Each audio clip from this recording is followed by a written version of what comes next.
Welcome to this edition of CBN NewsWatch. I'm Mark Martin. Was there a plot for an attack on subway systems in the U.S. and Paris? A senior Obama administration official says no one in the U.S. government is aware of that. However, Iraq's prime minister says his country's intelligence operation uncovered the plan. The U.S. official says the plot was never discussed in meetings with Iraqi officials this week in New York. The Iraqi leader, however, said foreign fighters of the Islamic State group in Iraq were behind the plot. Our terrorism analyst Eric Stakelbeck and host of CBN's The Watchman joins us now to discuss this report. And Eric, first of all, there seems to be confusion over this alleged plot. The U.S. intelligence community reportedly did not have any credible information on this. What can you tell us about that? Yeah, you know, Mark, it's very, very interesting for the Iraqi prime minister to come out there really on the world stage and talk about this plot to strike the French and the U.S. subway system. Now, U.S. officials right away said, look, we have no information about this. This is the first we've heard about it. But the Iraqis were pretty adamant. Iraqi intelligence says that this plot was hatched inside of Iraq by Islamic State operatives. So right now, it's unclear, Mark, whether this is the real deal. I don't know why the Iraqis would lie about it. And it seems as though this fits a pattern of Islamic State activity where they're plotting against the U.S. Just over the weekend, Mark, we had an audio tape released by an ISIS leader threatening attacks against America. So also we have the MO here of ISIS targeting, and just jihadist groups in general, targeting the subway system, targeting these so-called soft targets, subway system, buses, schools, restaurants, etc. So you could see this being a credible plot, absolutely, and the intent is surely there on the part of ISIS. But until we get some kind of confirmation from U.S. and perhaps European intelligence officials, it's going to be up in the air as to what exactly went down here, if anything.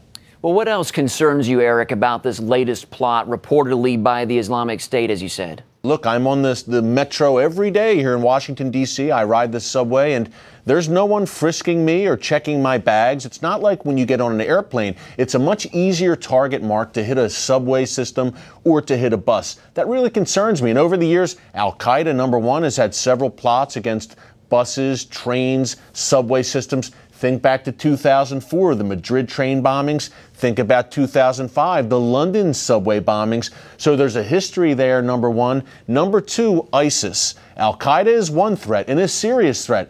ISIS is a completely different beast, very active right now in threatening the U.S. And I have major concerns, Mark, that ISIS is going to try something here on U.S. soil. God forbid, but now that we're striking ISIS, and thank God we're striking them, in Syria and Iraq, they are calling for their sympathizers here in the West, in Europe, in the United States, to rise up and carry out lone wolf attacks. And a nightmare scenario, Mark, is a few of these lone wolf ISIS sympathizers putting on backpacks, getting on a subway system, God forbid, and detonating them. That's something that U.S. officials are very, very concerned about. Eric, you're also the host of the Watchman program here at CBN, and there is other big news today about 9 people arrested in Great Britain who are allegedly members of banned terrorist groups there. Among them, one you interviewed several years ago today. Tell us about that.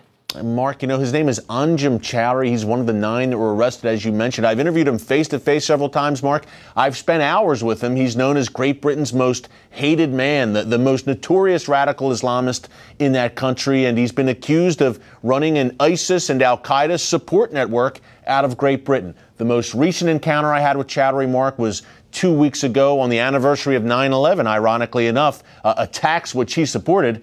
Interviewed him, a pretty lengthy interview. It's on this week's episode of The Watchman Show. You can find it on CBNnews.com. But he's a guy, Mark, that for years, he openly espouses jihad. He wants Great Britain to be an Islamic state. He's talked about it openly. He's been accused of supporting terror for years. Several of his supporters have been arrested on terrorism charges.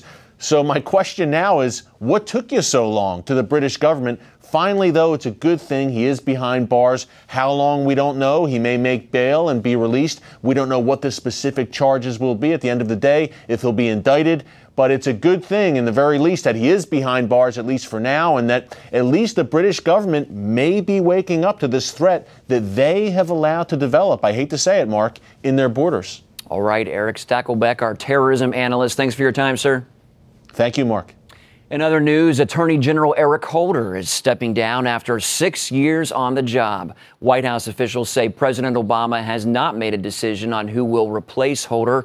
Holder was the nation's first black attorney general and described as one of the most progressive voices in the president's cabinet. A Justice Department official says Holder made his plans final in a meeting with President Obama over the Labor Day weekend. And joining us now with reaction to Holder's resignation is Jordan Sekula with the American Center for Law and Justice and Richard Kelsey, an assistant dean at George Mason University's School of Law. Gentlemen, thanks so much for your time. Thanks, Mark. First of all, Jordan, Holder has been plagued with controversy from Fast and Furious to most recently the IRS targeting scandal. Why is he resigning now? I think this comes down to politics and political reality. He's already the fourth longest serving attorney general in history. He's weathered a number of continued controversies, whether it was being held in contempt by the House with Fast and Furious, the IRS scandal, and the prosecutions of the 9/11 plotters. They tried to do in New York that ultimately were moved back to military tribunals. This is someone, though, was a staunch ally of President Obama. We call it the resignation of the Stonewaller in chief. That was kind of his role for President Obama. But it's political reality. We have midterm elections coming up in November. The president's popularity is dipping. And that means the Republicans may take control of the U.S. Senate, and they want to get a new attorney general confirmed before Republicans are potentially in control of that all-powerful Senate Judiciary Committee. Richard, you wrote in your initial reaction to the hearing of Holder's resignation that his resignation may, quote, result in some justice finally being brought to bear on a Justice Department that has been over-politicized under failed leadership. Elaborate on that. Just because you're a political appointee does not mean that you should dispense justice in a fashion that plays to politics. That is the ultimate effort by this attorney general. Remember, this attorney general started his term by calling us a nation of cowards. He then went on, as pointed out, to be the only attorney general who's been held in contempt. He has politicized that office in a way that has essentially put justice on the sidelines. And let's face it, we have three branches of government. What we need from these types of high-profile appointees is to dispense justice with some sense of blindness, which is how it's supposed to be. And instead, what this attorney general has done is he's become a political arm and a political wing of the president. Richard, do you think he will be held accountable for any of the actions of his department? I don't know that he'll be held accountable because we live, unfortunately, in a circumstance and a world where everyone is picking teams. You're either on the Republican team or the Democrat team. Jordan, if he is held accountable, what could take place? Well, I mean, he's been held in contempt. A new attorney general could actually come in, and there may be pressure there to actually have, movement by the district attorney in D.C. on that contempt. Remember, people like Lois Lerner, who have been held in contempt and really no action by the Department of Justice, that criminal investigation. Ultimately, will he likely face that? No. I mean, I think we can hold out hope. We can put a lot of pressure. We can hold the next nominee's feet to the fire, whoever he or she may be. But ultimately, at the end of the day, President Obama is doing this to get another ally into this very important role and a very now politicized office. And realistically, Jordan, will the politics ever stop? I don't think so with this administration. We didn't see this in the past necessarily. I mean, usually attorney generals, they come from the political world, but they aren't necessarily someone who is taking all the heat for you. Eric Holder played this unique role where he took a lot of heat for the president, whether it was the scandals we're talking about, some of the more controversial moves, and he stayed by the president's side. Richard, what does Holder's replacement face? Fortunately, Holder's replacement faces a lame duck presidency, where this replacement is essentially not going to have much power at all. Let's face it, Eric Holder is leaving because he sees that he is going to have virtually no ability to move his agenda. We're now moving to a wartime presidency. We are going to have a major change in the Congress as a result of the midterms. Do either of you think we're going to see any changes in the Justice Department in these last years of the Obama administration? Yeah, they're not necessarily going to be someone that has the same kind of confidence with the president. So I would doubt that there was someone this close who the president was willing to rely on so many potential scandals that could impact and have impacted the administration. Okay, Jordan Sekulow and Richard Kelsey, thanks again for your time. Thank you. And we have many more headlines from the day and stories about faith and culture. Just check out our CBNnews.com webpage. Right now, you can find these stories. Dr. Ben Carson is considering running for president in 2016. The former neurosurgeon recently told radio host Hugh Hewitt there's a reasonably good chance he'll pursue the GOP nomination. And a high school football coach in Arizona is serving a 2-week suspension because he prayed with his players. Yep. Go to CBNnews.com for all the details on these and much, much more. But coming up, Charlene Aaron is back with the story of a new poll which shows fewer people support gay marriage and more call homosexuality a sin. We'll examine the meaning behind the numbers. A Pew Research Center poll conducted earlier this month shows a slight drop in support for gay marriage. The survey found that 49% favor gay marriage, a 5-point dip from an earlier poll. The poll also indicates that 50% of Americans now consider homosexuality a sin, up from 45% a year ago. The survey also found that nearly half of U.S. adults think wedding vendor businesses like caterers and florists should not have to serve same-sex couples if they have religious objections. So does this mean U.S. public opinion is turning against gay marriage? Our Heather Sells recently asked Regent University's Gerson Moreno-Riano that question. So in the newsroom, we've been talking a lot about these numbers because they're interesting. They jump out at you. And yet I think because for years we've seen the numbers, the support for gay marriage go up. Yep. So to see a slight drop at this point in time, what's your take on it? Well, public opinion is a very fickle thing, Heather. It can change very quickly, it can be manipulated very quickly, it can be formed very quickly. So it's difficult to make an assessment or a projection just based on these numbers. It could signal a shift. But the gay marriage numbers have been increasing for 20 years now. So I think the key is to continue to look. If there are continuing shifts and a decline here, then there could be a significant cultural shift occurring. It's just too early to tell. Mm-hmm. The other piece we have to think about is that how the question is being asked and the context in which it is asked is very important. This survey was part of a larger survey on the question of religion and politics and public society and public life. So that could also shape the opinion as individuals are going through the survey and thinking about religion and morality, and then they come to this question. Mm-hmm. It could certainly inform that. So there's a lot of things going on, how the question is being asked, possible cultural issues, a backlash against state Supreme Court decisions. It's just too early to tell, but I think it's something to keep an eye on. Yeah, I was interested because there were two questions relating to homosexuality. One was, the support for gay marriage has gone down by 5%, and then also people's view of homosexuality as a sin. 5% more, people are saying, yes, we see it as a sin. So I thought, there were two questions there, though, that look like a shift. It does, but again, it's too early. I think we have to continue to look at it. There's no doubt that it's been in the news much more often. All the Supreme Courts of various states are legalizing and opening, and I think people are beginning to ask a question to themselves. Is this the right thing to do? What are the implications for our family, for our future? I think that question is out there. I think the issue has not been decided. So whether Democrat, Republican, liberal, or conservative is a very volatile issue. It has not been decided for anyone. And the question is out there. What does it mean to be a family? What is marriage? And therefore, I think that the Supreme Court decisions in states are causing people to think and rethink this issue. I think you have younger voters as well, much more involved and not fully vetted on one side, but still very much of a volatile issue for them. So the question's out there.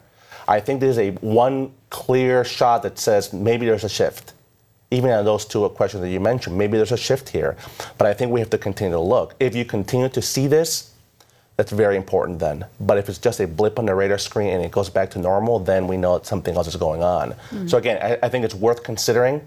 It's certainly a possibility, but I think it's still a little bit too early to tell. If you were advising either of the political parties right now on the subject of gay marriage, what would you say with all this ambiguity out there among the public? Well, there are two issues. I mean, politicians oftentimes and political parties care about winning elections.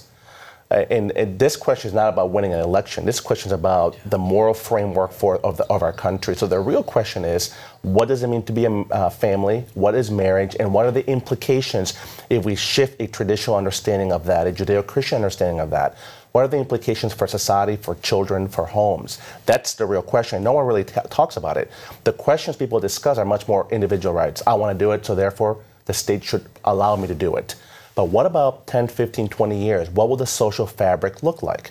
What will children be like? That's the key question that I don't think anyone's really tackling. That's what I think we should be addressing and putting out there a broader framework for a discussion rather than just one based on immediate desires and rights. I'm just wondering if political advisors for both parties, though, are thinking, given that the public really doesn't seem settled on the issue, if they're going to even shy away from discussing this openly more because of polls like this. Well, they may, but, you know, I don't think the public's going to let them do that. They may want to shy away from it. And certainly this data gives both sides, you know, I've seen critics on both sides saying it's the way it was worded. Others are saying, no, it's a religious backlash. No one really knows. So this can be used in lots of different ways.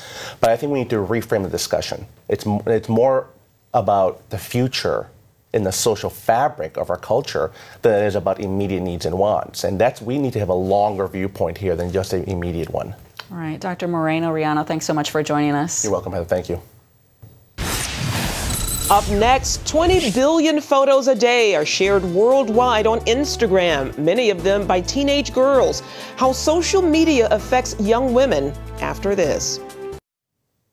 Welcome back. Well, they can be some of the most damaging images online, and yet most people never realize it, even though they're right in front of you. Angela Zadopak explains how setting up the image of the perfect, sexy woman can be so harmful to today's teenage girls. Social sharing has become the easiest and most widely used form of communicating, especially for young people. Through pinning, friending, and tweeting, they can't wait to put their likes and dislikes online. Our digital generation bombards teenage girls with rules and opinions on what they should look like, who they should like, and how to behave. Social media almost adds a pressure that makes them feel that they need to reach this artificial perfection. And with that pressure only rising, it can lead to emotional and psychological damages. Social media is very prevalent, as we know. It's almost impossible to avoid it. It's impossible to be a teen girl or boy and not and feel normal without participating in some kind of social media. When it becomes problematic, especially for teen girls, is when it's sort of used as an outlet, as a way to form an identity, as a way to understand oneself. The staggering success of Instagram shows the power of images. People share some 20 billion photos a day worldwide, scoring 1.6 billion likes. Many teens base their self-esteem on their number of likes or followers. If a girl or a woman is struggling a little bit with her sense of herself, of feeling good enough, of feeling worthwhile, maybe she turns to social media more than the norm. At times she feels good. She gets a lot of likes, she gets a lot of attention. Maybe that gives her a temporary sense of validation. But that validation is temporary. It's often fickle because the next day you could put a photo down and not get any positive feedback or even get negative feedback. And then her self-esteem plummets. That need for positive feedback forces a lot of teen girls to turn to sexier images, which they see splashed across magazine covers, the television, and on a lot of websites we see today. Girls who are looking very sexy, very slim, these kinds of ideas are often really the ones that are promoted on some of these sites. And the reality is most girls and women don't look like some of those images. So it kind of gives this false idea of what reality is. And that pressure for perfection, with you being bombarded every single day with multiple images, and those images are always perfect looking, puts a lot of pressure on the way you feel about your own body. Many teenage girls agree. It sets a trend, of what you should like. And what's new? I think that as teenage girls, we try to kind of reach that image. Like stores putting out advertisements and stuff all the time. They're like, oh, look at these people, they look so good. Yeah. You're like, oh, I want to look like that. Why can't I have that? It kind of makes you less content with your own self. Various studies show this problem also hits before the teen years. 40% of all 9 and 10-year-olds have already been on a diet. 70% of 6 to 12-year-olds want to be thinner. And a majority of girls from the 5th to the 12th grade say modern magazines influence their idea of a perfect body. While looks and peer pressure are nothing new, social media adds a new twist: cyberbullying. Cyberbullying for girls is extremely prevalent. I think particularly because there's a way in which you can be aggressive. You can be hard on another girl. You can be mean to her. You can call her names. You can say she's not attractive. But yet you're not really on display. We have a huge problem with cyberbullying and these awful comments. And then the pressure, again, of girls thinking that they have to look sexy all the time. And, you know, the whole thing of sexting and putting out pictures so that boys will be interested in them. Social media will only continue to grow, so parents must help children navigate this world of mixed messages. Just want my children to know, I want to teach them that what they do matters, what they say matters, the images they post matter, and that stuff like that will last for a long time. Give the young people some ideas of what would be appropriate to post, not these sexualized pictures of young girls where they're trying to pose and look real, you know, Vogue-like. Experts say to also urge your daughters to focus on personality and character, not outward appearance. And remember, it's the beauty that's inside that will matter most in the long run. Angela Zatopek, CBN News, New York. Stay with us. We'll be right back. Finally today, Operation Blessing is helping fight child sexual abuse in Peru. Child abuse is extremely underreported in Peru. Through a program called PARE, which means stop, school children are being taught about abuse using dramas, puppets, coloring books, and songs. They talk about the difference between good and bad touches and between good and bad secrets. The program is also helping parents and teachers learn how to recognize warning signs, report cases of abuse, and obtain the assistance that these children so desperately need. Good for them. Well, that's it for now on CBN News Today. You can find more of our exclusive coverage of the issues you care most about at cbnnews.com. And tell us what you think about the stories you've seen. You can do that on Facebook or at CBN News on Twitter. We hope you'll join us next time. Have a great day, and God bless.